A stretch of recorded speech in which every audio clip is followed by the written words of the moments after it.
أحمد يا حبيبي يا حبيبي سلام عليك.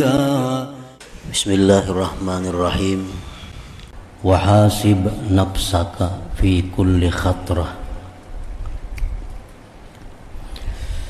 Dan perhitungkanlah diri engkau pada tiap-tiap geritik yang ada di dalam hati, dan perhitungkanlah diri engkau pada tiap-tiap geritik yang ada di dalam hati, karena geritik itu adalah merupakan awal daripada kehendak, dan kehendak itu merupakan awal daripada perbuatan. Nah, disuruh kita menghitung geritik-geritik hati. Apakah ada geritik hati yang sifatnya kebaikan, atau geritik hati yang sifatnya adalah maksiat, atau geritik hati yang sifatnya adalah mubah, perkara yang dibolehkan. Para ulama menjelaskan bahwa dalam hal menghitung diri, muhasabah itu ada terbagi dua. Ada muhasabah qablal amal, memperhitungkan diri sebelum melakukan perbuatan. Yang kedua, muhasabah ba'dal amal, memperhitungkan diri terhadap sesuatu yang sudah dikerjakan.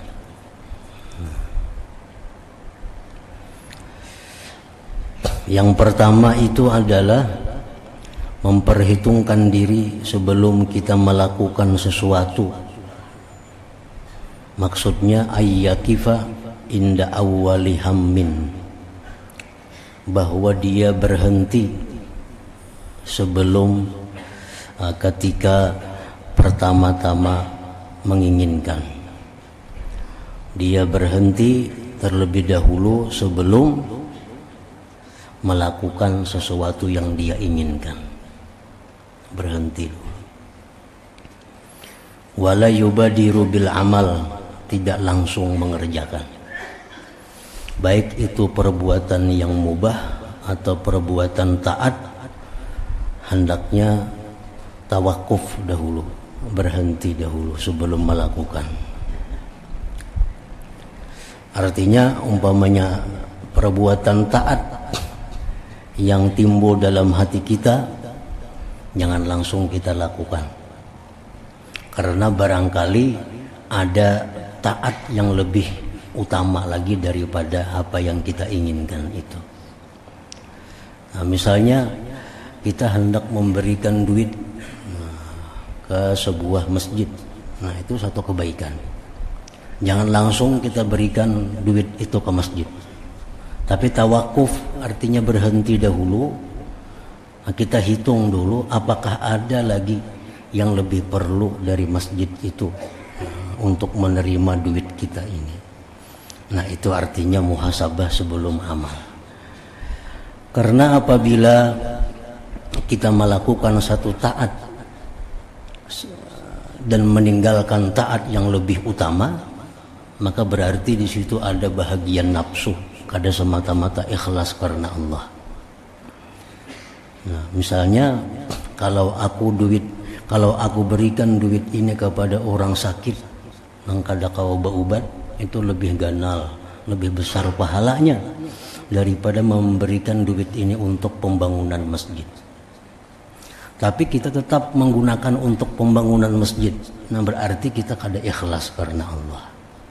Kalau kita ikhlas karena Allah, pasti akan mencari yang lebih utama di sisi Allah. Nah, pasti mencari yang lebih utama di sisi Allah.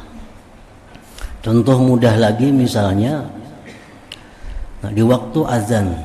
Nah, di waktu azan itu amal yang paling baik kita lakukan adalah ijabatul muazzin, menjawab orang azan. Tidak ada amal yang lebih baik daripada itu. Orang azan itu yang paling baik adalah menjawab orang azan. Nah, sedangkan kita sedang membaca Quran umpamanya. Nah, apakah kita terus baca Quran kadang menjawab orang azan, atau tutup dulu Quran menjawab orang azan? Nah, di situ amal yang utama adalah menjawab orang azan. Nah, kalau kita terus membaca Quran kadang menghiraukan orang azan, berarti amal kita ini kadang murni karena Allah. Kadang murni karena Allah. Kalau karena Allah jelas mengambil yang lebih utama di sisi Allah, yaitu menjawab orang azan tadi. Nah, jadi itu artinya muhasabah qablal amal, menghitung sebelum beramal. Apakah amal yang kau perbuat ini memang yang lebih utama di sisi Allah, atau yang nomor 2, 3 atau seterusnya. Nah, itu dalam hal taat. Nah, apalagi perbuatan yang haram sudah jelas. Kita bakal hendak melakukan ini, jangan langsung dilakukan, barangkali ini maksiat. Nah, dipikirkan ini maksiat atau kada, haram atau boleh. Nah, kalau ini haram, ta'akhir, dia mundur. Nah, kalau ini boleh, nah di situ disuruh lagi kita menghitung. Oh, ini aku lakukan kada haram, boleh aja nih. Nah, boleh pun dihitung. Apakah ini boleh? Boleh ini bisa membawa kepada yang haram, atau boleh ini bisa membawa kepada yang boleh terus menerus, atau boleh ini membawa kepada kebaikan. Nah, apabila yang boleh ini membawa kepada kebaikan, maka itulah yang dilakukan. Nah, jadi sebelum kita melakukan satu perbuatan, kalau itu taat, jangan langsung dulu, kita muhasabah dulu, kita hitung adakah taat yang lebih baik daripada itu. Nah, yang kedua, kalau itu maksiat jelas sudah kita mundur. Yang ketiga, kalau itu mubah ini pun diperhitungkan dulu. Karena ada perbuatan yang mubah tapi akibatnya kena haram. Itu banyak. Perbuatan yang sebenarnya mubah, kita memakai pakaian yang bagus, itu mubah sebenarnya, tapi ini bisa mengakibatkan kena kesombongan, keangkuhan. Nah, ini berarti mubah yang membawa kepada yang haram. Nah, kalau kita kada khawatir, ini pakaian bagus, kok kada khawatir, kok kada akan sombong,